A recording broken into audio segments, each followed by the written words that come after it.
ரொம்ப சந்தோஷமாக இருக்குது இன்றைக்கி இந்த விழாவில் நானும் பங்கேற்றதில் எனக்கு ரொம்ப சந்தோஷம். ஏன்னா இது வந்து நம்ம முதலமைச்சர் அவர் நாயகன் முதல் ஜனநாயகன் வரை, அதாவது ஒரு இளைய தளபதி முதல் முதலமைச்சர் வரை அவரோட அந்த லைஃப் ஜேர்னியை தான் சிற்பக்கலை விழாவாக நம்மளோட ஹோட்டல் மேனேஜ்மெண்ட் ஸ்டூடெண்ட்ஸ் தானே சார், ஹோட்டல் மேனேஜ்மெண்ட் ஸ்டூடெண்ட்ஸ் ரொம்ப அழகாக செதுக்கியிருக்காங்க. அந்த ஒரு ஃபங்க்ஷனுக்கு, அதாவது என் நண்பன் ஒரு முதலமைச்சர், அந்த முதலமைச்சரோட ஃபங்க்ஷனுக்கு என்ன கூப்பிட்டது வந்து உண்மையிலேயே நான் வந்து சென்னை சமர்த்தாக்கும் பூமிநாதன் சாருக்கும் உண்மையிலே ரொம்ப கடமைப்பட்டிருக்கேன். ரொம்ப ரொம்ப நன்றி சார் என்னை கூப்பிட்டதுக்கு. ஏன்னா எனக்கு ரொம்ப சந்தோஷமாக இருக்குது. சந்தோஷத்தை தாண்டி எனக்கு ரொம்ப பெருமையாக இருக்குது. ஏன்னா அது ஏவியில் கொஞ்சம் தப்பாக சொல்லிட்டாங்க, 30 வருஷம் இல்லை 35 வருஷம் நட்பு இது.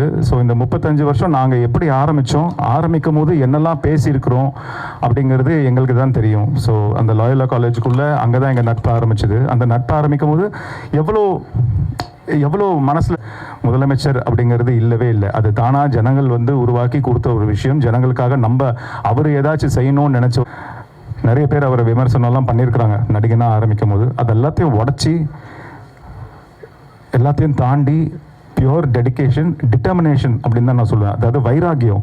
எது நடந்தாலும் சரி நம்ம விட்டு கொடுக்கக்கூடாது. எது நடந்தாலும் சரி, எவ்வளோ அசிங்கப்படுத்தினாலும் சரி, எவ்வளோ நம்மளை போட்டு அமுக்கினாலும் சரி, எவ்வளோ நம்மளை பின்னாடி தள்ளினாலும் சரி, நம்ம 4 படி ஏறி 10 படி கீழே இறங்கினாலும் சரி, நம்ம மறுபடியும் 14 படி ஏறி மேலே போய் நிற்போம் அப்படிங்கிற அந்த ஒரு வைராகியம் தான் அவர் மனசுக்குள்ளே என்றைக்குமே இருக்கும். இது நான் வந்து இன்றைக்கி அவர் முதலமைச்சருங்கிறதுனால மிகப்படுத்தி பேசலைங்க. சத்தியமாக உங்கள் எல்லாருக்குமே தெரியும் நான் பேசுகிறது உண்மைன்னு. ஏன்னா அவ்வளோ ஒரு வைராகியம் அவர் மனசுக்குள்ளே இருந்திருக்குது.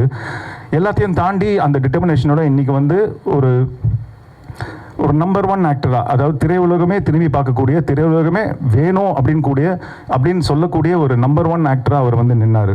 அதுக்கப்புறம்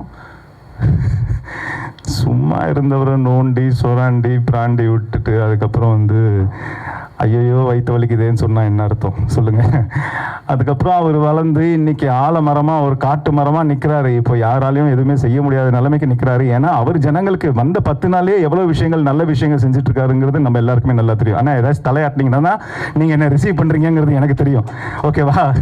ஸோ அவர் வந்து எவ்வளோ இந்த 10 நாள் தான் ஆச்சு, 2 வாரம் தான் ஆச்சு. அதுக்குள்ளே அவர் எவ்வளோ நல்ல விஷயங்கள் செய்கிறாருங்கிறது எனக்கே வியப்பாக இருக்குது, ரொம்ப பிரமிப்பாக இருக்குது பார்க்குறதுக்கு. ஒரு நாளும் வந்து மெசேஜ் தான். இப்போ வந்து அவர் பிஸியாக இருக்கிறாரு, அதனால நான் ரெகுலராக ஃபோன் பண்ணி டிஸ்டர்ப் பண்ண விரும்பல. ஸோ மெசேஜ் மட்டும் சூப்பர். என்ன இதெல்லாம் வந்து அவர் யோசிப்பாரா அப்படிங்கிற ஒரு கூட இருந்த எனக்கே தெரியல. இவ்வளோ யோசிப்பாரா, இவ்வளோ பண்ணுவாரா, இவ்வளோ நல்லது செய்வாரா? அதுவும் வந்து 10 நாள்லேயே வந்து டக்குன்னு ஒரு முதல்வன் படம் பார்க்குற மாதிரி இருக்குது எனக்கு.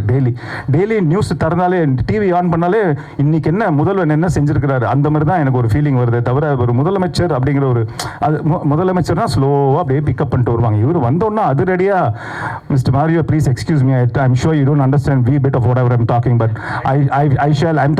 I'm talking about the Chief Minister of Tamil Nadu, who happens to be my 35-year-old friend and my classmate. So அதான். ஸோ அந்த ஒரு வைராக்கியம், டிட்டர்மினேஷன் தான். நான் இது மறுபடியும் சொல்கிறேன், மிகப்படுத்தி பேசலை.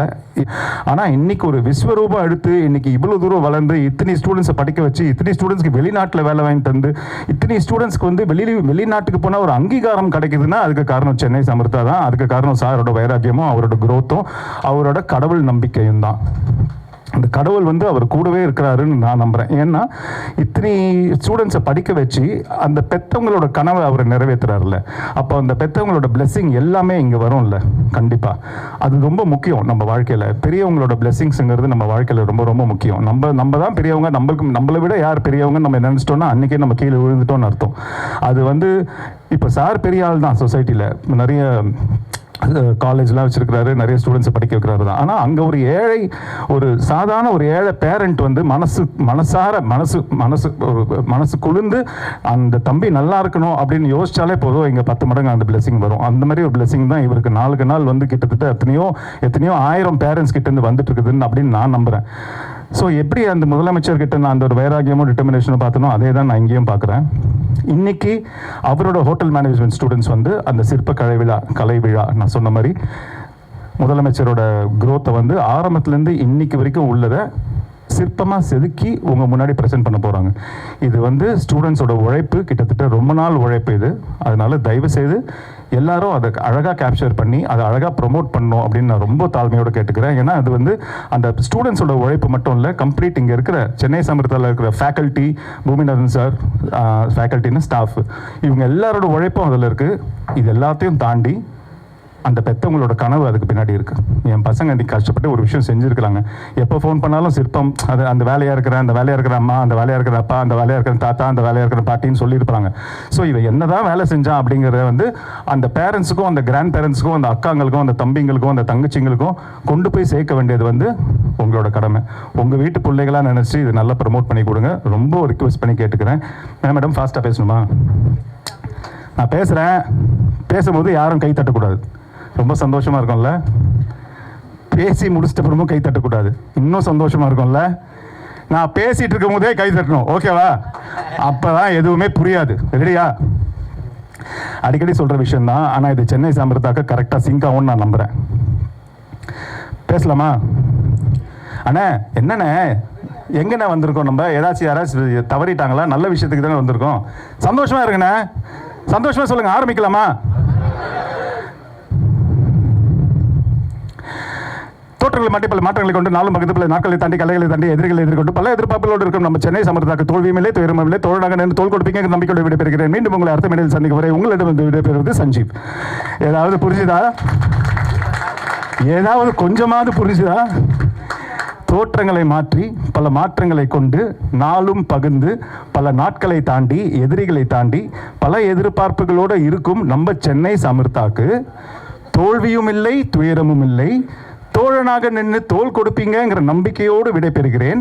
மீண்டும் உங்களை அடுத்த மேடையில் சந்திக்கும் வரை உங்களிடமிருந்து விடைபெறுவது சஞ்சீவ் அப்படின்னு சொன்னேன்.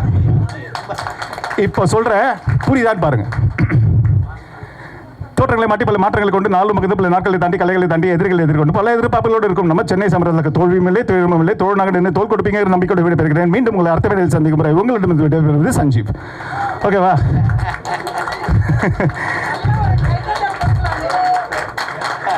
ஓகே, இப்போ டைம் நம்ம ஸ்டூடெண்ட்ஸோட உழைப்புக்கும் நம்ம ஸ்டூடெண்ட்ஸோட அந்த திறமைக்கும் அந்த ஸ்டூடெண்ட்ஸோட கற்பனை வளத்துக்கும் நம்ம பாராட்ட வேண்டிய நேரம் வந்துருச்சு. இதை வந்து நம்ம ஓப்பன் பண்ணலாம். சார் நீங்கள் பண்ணுங்க சார்.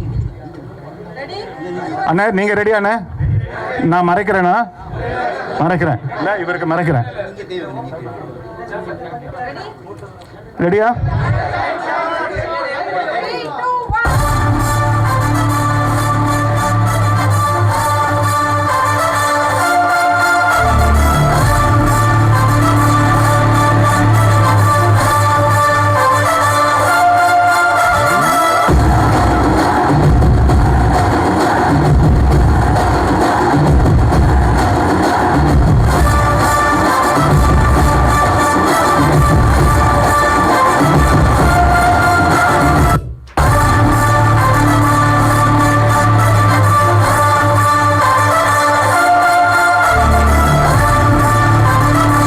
அப்படிங்கிறதுக்கான ஒரு விஷயம். ஸோ விசில் ஒரு மிகப்பெரிய மாற்றத்தை எப்படி உருவாக்கியிருக்கு வெண்ணெயில். ரொம்ப முக்கியம். இந்த விசில் எப்படி பண்ணாங்கன்னா நம்ம ஸ்டூடெண்ட்ஸ் என்ன பண்ணுறாங்கன்னா தமிழகத்திலேயே ஒரு பொற்காலத்தை உருவாக்க போகிறது காரணமாக இருக்கிற விசிலை என்ன பண்ணியிருக்கிறாங்கன்னா அப்படியே பட்டர் கார்விங்கில் அவ்வளோ அருமையாக தத்துருவமாக கிரியேட் பண்ணியிருக்கிறாங்க. Hats off to you. அது மட்டும் இல்லை, இப்போ முதலமைச்சருடைய ஃபோட்டோ நீங்கள் எல்லா டிவிலையும் பார்க்குறீங்கள, முதலமைச்சர் அப்படிங்கிறதோடு இருப்பாங்க.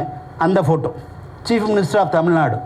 இது டெய்லி நம்ம ஒவ்வொரு நியூஸ் சேனல்லையும் பார்த்துக்கிட்டே இருக்கோம். அதை உருவாக்கியிருக்காங்க.